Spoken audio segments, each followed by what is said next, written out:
1936 19 জানুয়ারি বগুড়ার গাবতলী উপজেলার বাগবাড়ি গ্রামের মণ্ডলবাড়িতে জন্ম নেন এক ক্ষণজন্মা। কে জানত এই ক্ষণজন্মা একদিন বিজয়ীর বেশে পাড়ি দিবেন ইতিহাসের মাইনফিল্ড।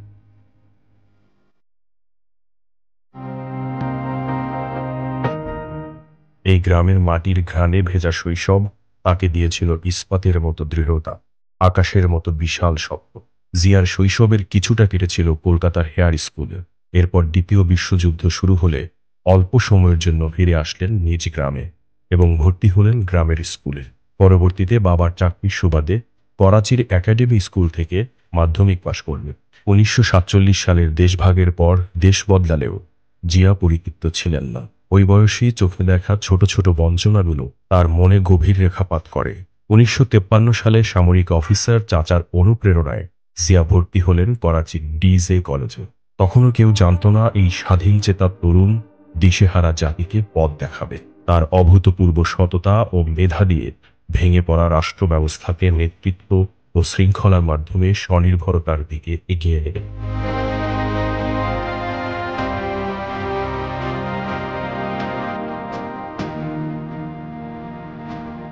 1953 সাল, মাত্র 17 বছর বয়সে জিয়া অফিসার ক্যাডেট হিসেবে পাকিস্তান মিলিটারিতে যোগদান করেন। 1955 সালে কমিশন প্রাপ্ত হন। সৈনিক জীবনের সামরিক শৃঙ্খলা, কঠোর প্রশিক্ষণ তাকে দৃঢ় আত্মবিশ্বাসী করে তোলে, যা তার পরবর্তী জীবনকে প্রভাবিত করে।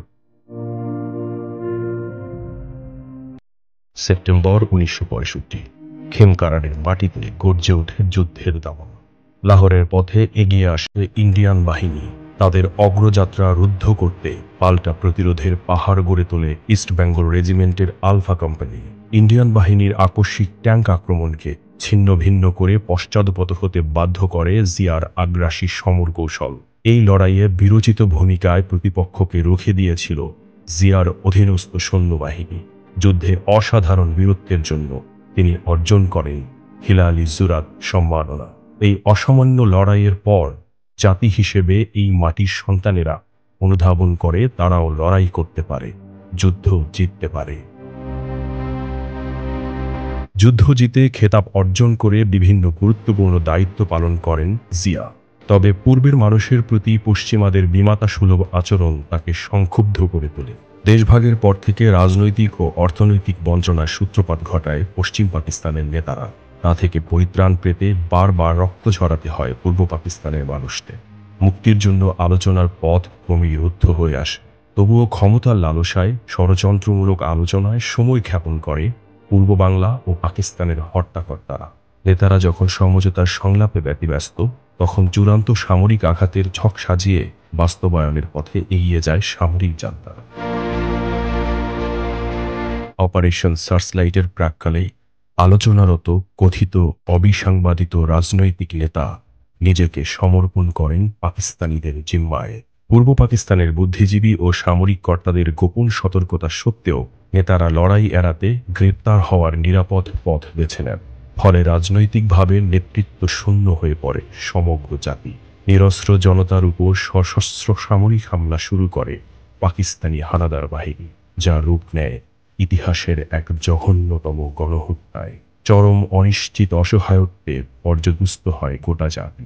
দিগ্ভ্রান্ত মানুষের সপক্ষে বজ্র প্রলয় হয়ে ইথারে উদিত হয়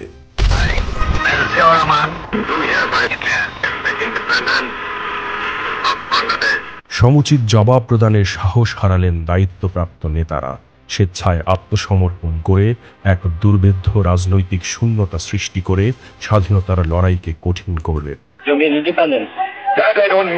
ঠিক তখনই সামনে এলেন পাকিস্তান সেনাবাহিনীর কর্মরত মেজর জিয়াউর রহমান।